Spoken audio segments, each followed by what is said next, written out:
pessoal? Na aula de hoje, nós vamos ver o comando de repetição for. O comando de repetição for é aquele que nós vamos utilizar quando nós temos o número definido de vezes que o laço deve ser executado. Quando nós falamos em laço, nós estamos dizendo que é o número de vezes que um determinado bloco de comandos deverá ser executados para solucionar o nosso problema proposto.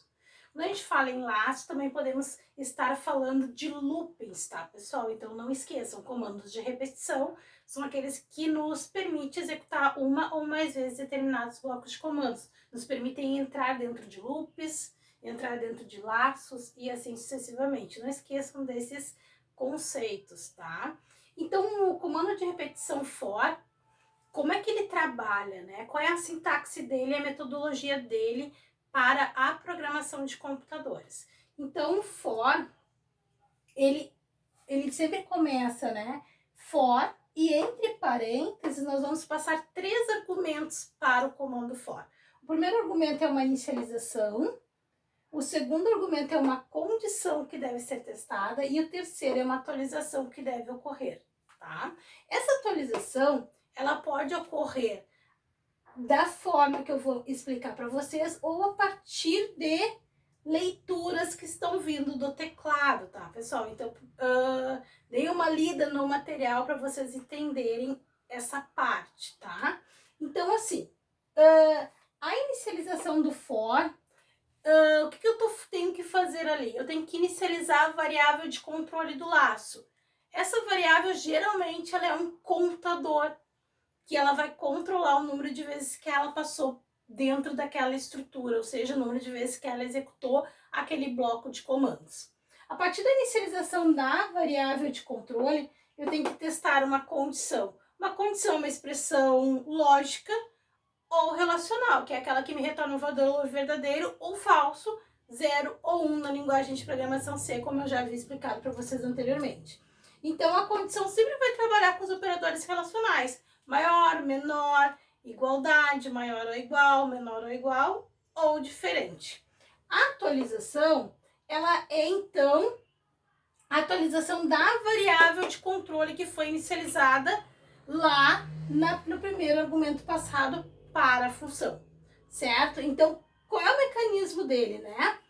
O bloco sempre vai ficar delimitado por abre e fecha chaves, o bloco do for. Então, o que acontece? Qual é a metodologia dele? Inicializa-se a variável contadora, né? Ela recebe um valor de início, testa-se a condição. Se a condição for verdadeira, então ele executa o bloco, chega e finaliza a chave. Quando ele chega e finalizar as chaves aqui, o que ele faz?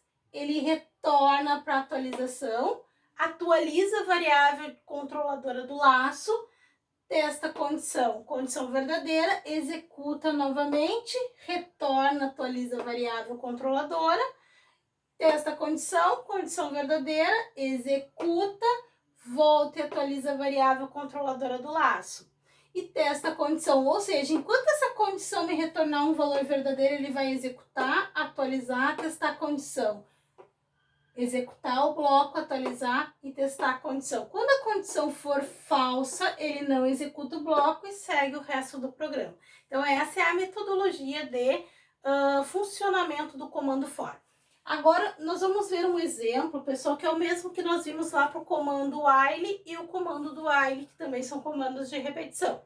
Que é aquele exemplo que imprime os 5 números inteiros na tela, de 1 a 5, então vai imprimir o valor 1, 2, 3, 4 e 5, né, na tela, e vai mostrar o resultado da soma desses 5 números impressos na tela para o usuário ao final. Então, lembrando de novo, né, sempre se inicia um programa a partir da importação das bibliotecas, depois os protótipos de funções e por último as variáveis globais, e depois a gente começa então implementando as nossas funções. Podemos iniciar com a main, podemos iniciar com outras funções, mas sempre lembrando, a função main é a função principal do nosso programa, é a função executável, onde a partir dela tudo vai acontecer dentro do nosso programa, tá, pessoal? Então não existe um programa na linguagem C que não tenha uma função main implementada, porque é a partir dela que tudo acontece dentro desse programa. Então vamos lá. O que eu fiz? Importei a biblioteca stdio.h para trabalhar com os comandos de entrada printf, scanf, comandos de saída, puts, gets, então todos os comandos eu posso utilizar a partir do stdio.h. Essas bibliotecas sempre são importadas a partir de sustenido include, não esqueçam disso, né? E também importei o stdlib.h a partir de sustenido include para trabalhar com a função system. Que no meu caso, no exemplo, eu trabalho com ela para dar uma parada de tela e visualizar o resultado final do meu programa, tá? Então, eu tenho o protótipo da minha função que será implementada, que é a função exemplo, que vai me retornar um valor inteiro, porque eu quero que ela me retorne o resultado da soma dos 5 números impressos na tela, tá, pessoal? Então, minha função main, que eu tenho implementada, eu criei uma variável do tipo inteiro, do tipo int, que é o mesmo tipo de retorno da função int, porque quando a função me retorna um valor, lá na função main ou na função que virá chamar ela, alguém tem que receber, ou seja, eu tenho que ter uma variável recebendo o retorno dessa função para poder armazenar em memória e utilizar posteriormente esse retorno, caso contrário eu não consigo utilizar, né, pessoal? Então, o que eu fiz? Minha variável x recebe a chamada da minha função exemplo. E aí, então, que retornada essa função exemplo fica armazenada em memória, referenciado pela minha variável x declarada. E aí eu mostro na tela do usuário, a partir do comando de saída printf, a soma dos números, né? E system pause para dar parada de tela, para que eu possa visualizar o resultado que eu estou imprimindo, que é o valor de x, ou seja, a soma dos 5 números impressos na tela. 1, 2, 3, 4, 5 e a soma que é igual a 15. A função implementada, então, pessoal, é a minha função exemplo, que segue, né? Quando eu estou implementando a função int, o nome da função abre e fecha parênteses, porque ela não tem passagem de parâmetros, ou seja, eu estou desenvolvendo uma função que me retorna um valor inteiro sem passagem de parâmetros. E lembre-se, no desenvolvimento da função não tem ponto e vírgula ao final do nome da função, apenas no protótipo da função que vai a ponto e vírgula, não esqueçam disso. Delimitado por chaves, eu tenho o corpo da minha função, que está sendo chamada na função principal main. Lembre-se também, a função, ela só existe em execução em memória enquanto ela estiver sendo executada, ou seja, quando ela é chamada, ela começa a sua execução, finaliza, já não existe mais em memória, tá? Vamos lá. Então, dentro da função exemplo, eu declarei duas variáveis.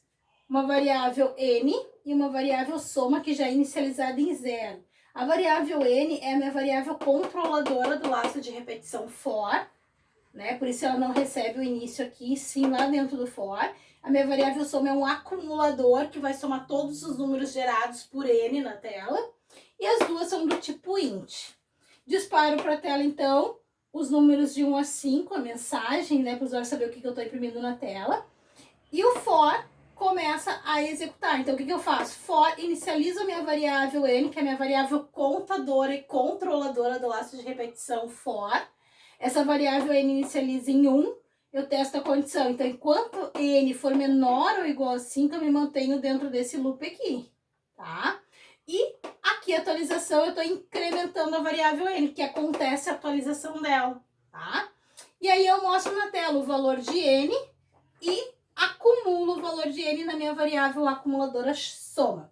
No final da quebra de linha e retorno o valor de soma, ou seja, a soma dos 5 números impressos na tela. Então, para nós entendermos o que está acontecendo, vamos fazer o teste de mesa. O que é o teste de mesa, pessoal? É nós simular o que acontece na memória da máquina e na tela do usuário enquanto o nosso programa está em execução, certo? Então, vamos lá. O nosso programa começa a executar sempre a partir da função principal, que é a função main, tá, pessoal? Então, lá em memória, eu executei, compilei, programa correto, eu executo.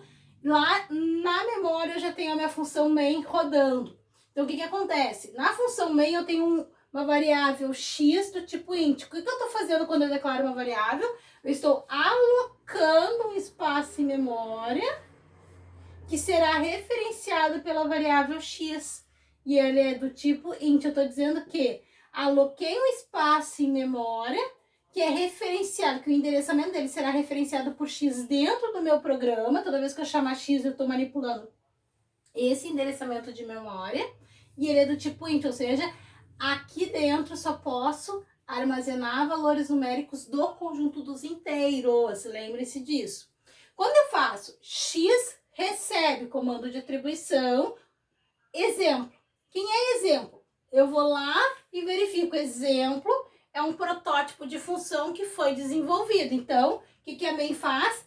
Exemplo é um protótipo de função que está sendo atribuído a x. Então, vou lá para baixo e começo a executar a minha função exemplo que retorna um valor inteiro. O que acontece? Quando eu chego aqui, pessoal, abre então, a função exemplo começa a ser executada em memória. Então, eu tenho lá a função exemplo sendo executada, certo? Mas ela só abre o bloco de memória na memória quando eu chamo a função e ela começa a ser executada.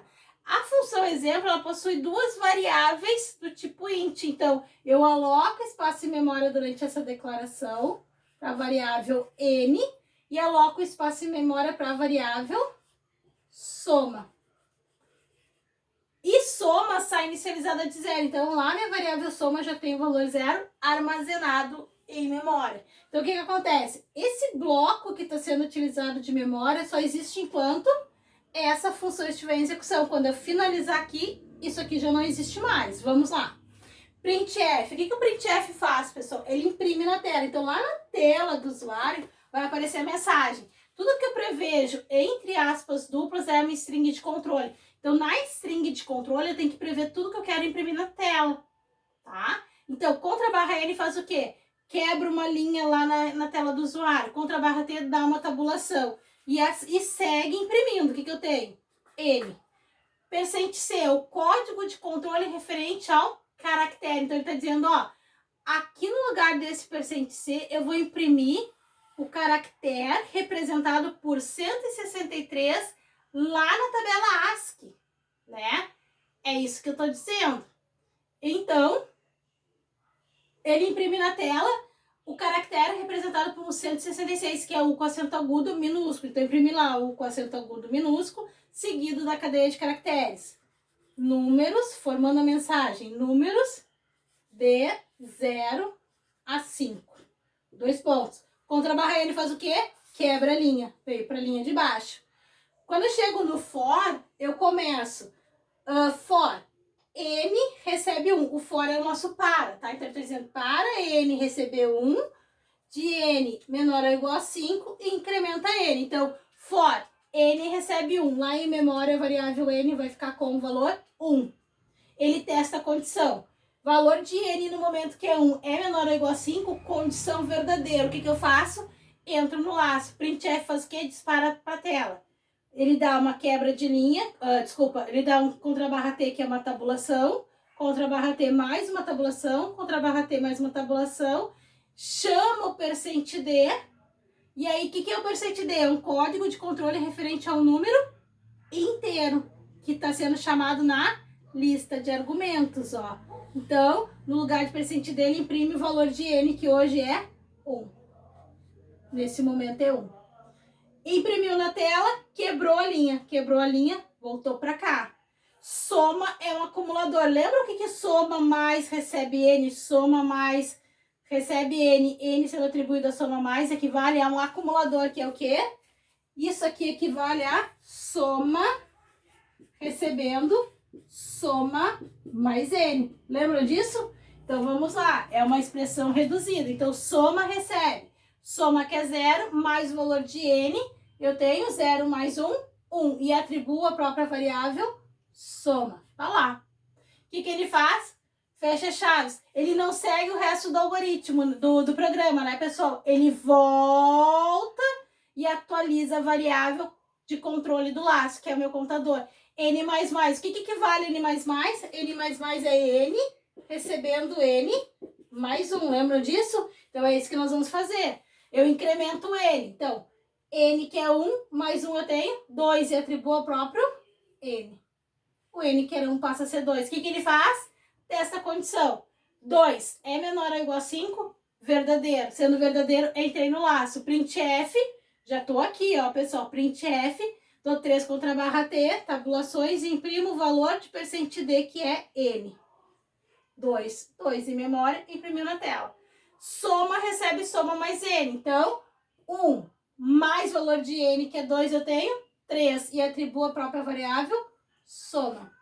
Chego no fecha-chaves, volto e atualizo a variável de controle do laço. N recebe N mais 1, N mais mais.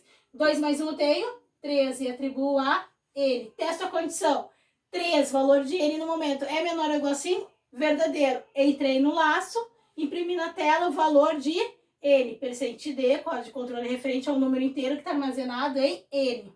Imprimi o valor 3 na tela.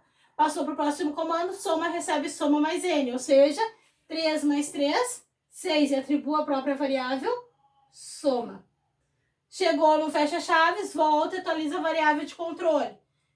N recebe N mais 1. 3 mais 1, 4. E atribuo o próprio N. Testo a condição. 4 é menor ou igual a 5? Verdadeiro. Entrei no laço e disparei para a tela o valor de N, que agora é 4. Soma recebe soma mais N. 6 mais 4, 10. E atribuo a própria variável, soma. Cheguei no fecha-chaves, volto e atualizo. N mais mais. N recebe N mais 1. 4 mais 1, 5. Cheguei no meu 5, testo a condição. 5 é menor ou igual a 5? É igual. Então, o que eu faço? Entro no laço. Aqui, pessoal, ó, menor ou igual em C é sinal de menor seguido de igualdade. Desculpe aí, levei a lógica em cima. Então, N é menor ou igual a 5? É igual. Então, eu entrei no laço e imprimi o código de controle de N, que é 5. Acabei de imprimir. Soma recebe, soma mais N. Então, 10 mais 5, 15. E atribuo a própria variável, soma. Voltei para a atualização. N recebe N mais mais. Então, 5 mais 1, 6. 6 é menor ou igual a 5? É falso. O que eu faço? Eu não entro no laço e vou direto para o printf, que dá contra barra N, quebra 2 linhas, 3 linhas, e return soma. O que é esse return soma? Ele diz, ó, pega o valor de soma e copia para X. Por que copia para X? Porque quem está recebendo exemplo é a variável X, então X recebe o retorno de soma, que é 15. Retornou. No momento que ele retornou, finalizou a função, isso aqui não existe mais em memória.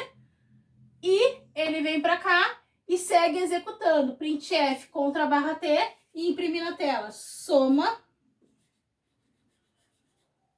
dos. Chama contra percent C, o código de controle referente a um caractere representado pelo decimal 163, que é o U com acento agudo, seguido da cadeia de caracteres, formando números. Soma dos números, 2 pontos. Contra percent D, que é o código de controle referente ao valor numérico do tipo inteiro, que está sendo chamado na lista de argumentos, que é o valor de X, que agora é 15. Disparou para a tela. Foi para o próximo comando, System Pause, dispara para a tela mensagem, pressione qualquer tecla para continuar, finalizou a função main, ela não existe mais e o nosso programa pode ser fechado. Tá lá. Pessoal, espero que vocês tenham compreendido então o funcionamento do comando for a partir deste exemplo e na próxima aula nós vamos começar com exercícios. Até a próxima!